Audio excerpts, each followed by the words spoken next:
Salut, à l'occasion de l'arrivée du nouveau film Divergente, j'ai décidé de me refaire l'intégrale des films Divergente, j'en suis au numéro 2, Divergente, l'insurrection, c'est seulement la deuxième fois que je le regarde, comme le premier, et j'ai encore plus apprécié de le revoir par rapport au premier épisode.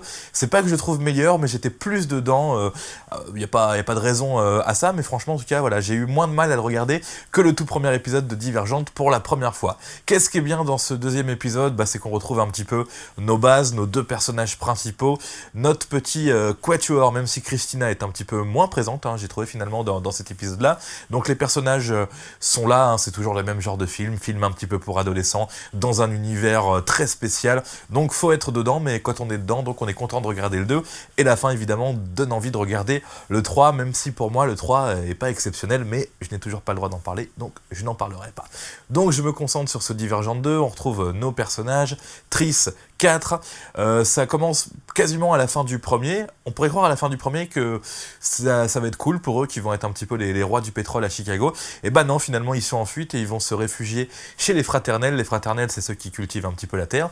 Ils vont se planquer là-bas et ils vont être traqués, puisque Janine est toujours au pouvoir. Et le film va traiter un petit peu de ça, comment ils vont faire pour se débarrasser entre guillemets de Janine, ou en tout cas lui échapper. Ils vont courir après une jolie boîte très spéciale qui peut être ouverte que par une divergente et que par notre amie Triss.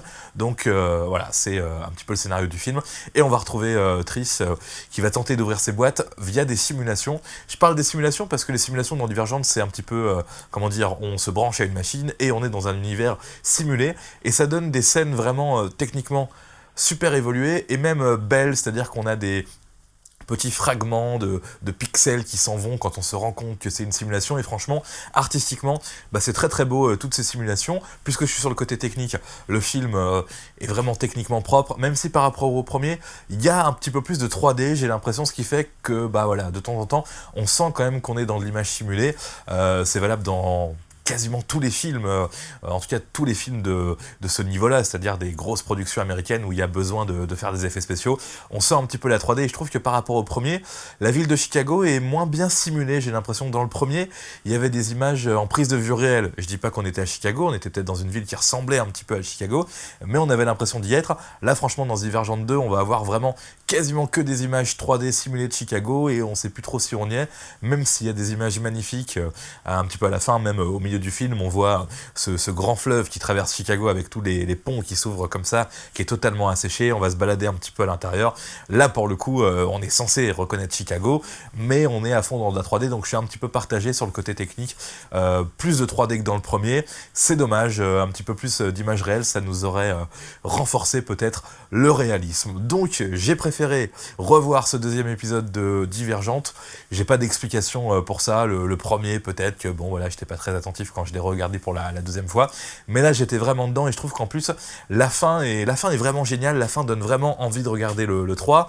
Je vais pas trop parler de ce qui se passe dans le film, j'en ai déjà dit beaucoup, et j'imagine qu'il y en a peut-être qui n'ont jamais regardé Divergente, c'est possible, donc voilà, je vais pas dire grand chose sur les événements qui vont se passer à l'intérieur. Kate Winslet est toujours pas trop mal dans ce rôle de méchante. Enfin, on sait pas vraiment si elle est méchante ou pas, mais en tout cas, je la trouve toujours cool.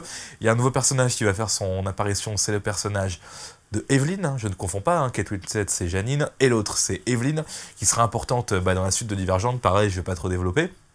Nos petits personnages sont toujours là, et moi je les aime toujours. Voilà, c'est des personnages qui plaisent évidemment aux ados. On a notre amie Béatrice alias Triss, toujours très amoureuse de 4. Triss qui s'est coupé les cheveux, et c'est pas mal, mais là en le regardant la deuxième fois, je me disais c'est un peu bête, parce que elle a l'air plus jeune avec les cheveux courts par rapport au premier où elle s'émancipe, elle se fait belle parce qu'elle a quitté sa faction où elle était pas bien. Alors elle a des longs cheveux et tout, et là dans le 2, c'est différent, elle a des cheveux courts, elle est un petit peu plus, elle est un peu plus dans l'action. Il y a de l'action dans le premier, mais là dans ce deuxième épisode, c'est vrai qu'il y a beaucoup plus d'action, beaucoup plus de baston, et on voit que elle et 4, voilà, là on voit que c'est du cinéma, ils sont toujours en train de se battre, toujours en train de gagner les duels, et c'est assez impressionnant, et ça fait aussi un petit peu rire. Donc franchement, franchement, très bon film, très bonne fin, avec un bon cliffhanger qui nous donne envie de regarder le 3. Je suis pas déçu d'avoir rematé ce Divergente 2. Qu'est-ce que je peux redire de plus là-dedans? Bon, voilà. Ah oui, je voulais parler du personnage de Peter aussi. Là, c'est la deuxième fois donc, que je vois les deux premiers, et ça y est, je commence vraiment à comprendre ce personnage de Peter, qui est vraiment le personnage qu'on aime détester, c'est-à-dire que on le verra, je crois que ce sera le cas dans tous les épisodes de Divergente, sûrement dans le 4 aussi, on sait pas trop, est-ce que c'est un traître, est-ce qu'il redevient gentil, est-ce qu'il redevient un traître, et finalement, ça lui donne un vrai charme à ce personnage, et je trouve qu'il fait partie aussi du quatuor vraiment central de ce film, de cette saga Divergente. Donc Divergente 2, évidemment que je le recommande pour ceux qui, comme moi, ont apprécié le 1, ont envie de voir la suite, et en plus ça vous donnera évidemment envie de voir le numéro 3, enfin ça vous forcera même à le voir, parce que la fin de ce Divergente 2 nous dit vraiment, vous avez intérêt à revenir dans le 3 pour voir ce qu'il y a au-delà du mur, parce que là, dans ce Divergente 2, on reste bien évidemment dans la ville de Chicago, avec les 100 factions qui sont une sorte de résistants par rapport au système des factions.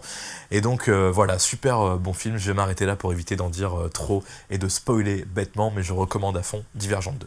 Allez, salut!